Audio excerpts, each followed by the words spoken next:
দেখি ডিম চিতই পিঠা এই যে কত সুন্দর হয়েছে। ভাজা শেষ।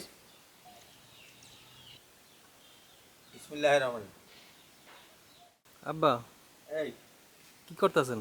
এই যে বন্ধ করতে আছে, এই যে তোমার বৌমা গেছে বেড়াইতে। আজকে কি করবেন? আজকে করবো চিতই পিঠা, করবো চিতই পিঠা দিয়ে ভর্তা দিয়ে খামো, আর আরেকটা ডিম চিতই পিঠা করবো।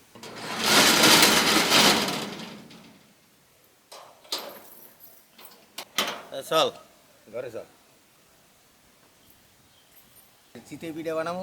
এই চিতই পিঠা বানাবার জন্য এই যে চাউলের গুঁড়ি দিয়া গোলা করিয়ে নিছি। আজকে মাংস দিয়ে চিতই পিঠা খামো না, আজকে চিতই পিঠা খামো কয়েক পদের ভর্তা দিয়া, এবং আরেকটা আকর্ষণীয় চিতই পিঠা খাবো, সেটা হচ্ছে ডিম চিতই পিঠা। আজকের আমার একটু কষ্ট হবে, তার কারণ বৌমাই গেছে তার বাপের বাড়ি বেড়াইতে।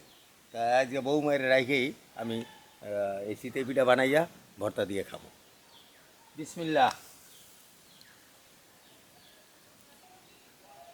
হালকা হালকা মেঘাচ্ছন্ন,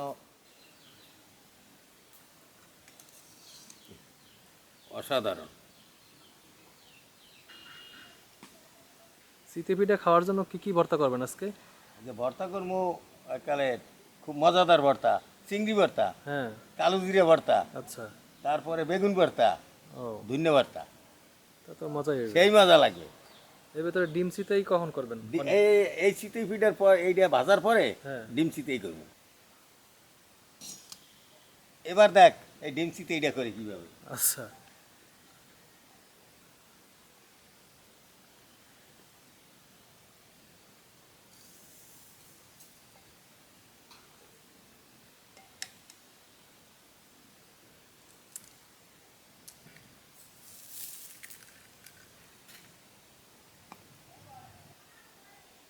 লবণ,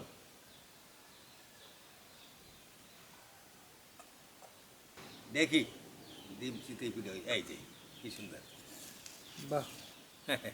কত সুন্দর হয়েছে। দুই তিন পদের ভর্তা আর এইভাবে ডিম চিতই পিঠা থাকলে সকালে ভরপুর একটা নাস্তা হয়ে যাবে এই শীতের দিনে। তা আপনারাও বাসায় এভাবে করিয়া খাইয়ে দেখবেন, সেই স্বাদ পাবেন।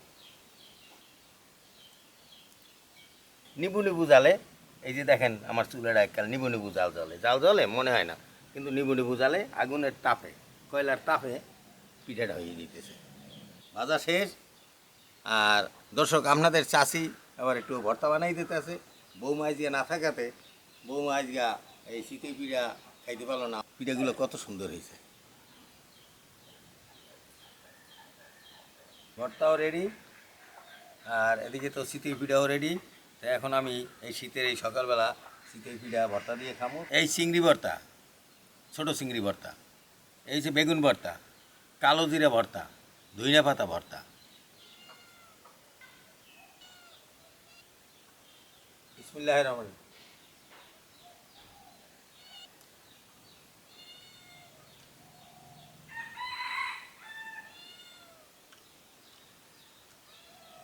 কি যে মজা লাগে, ভাষায় আমি প্রকাশ করতে পারি না। আমরা বাসায় এভাবে সকালবেলা বানাই খেয়ে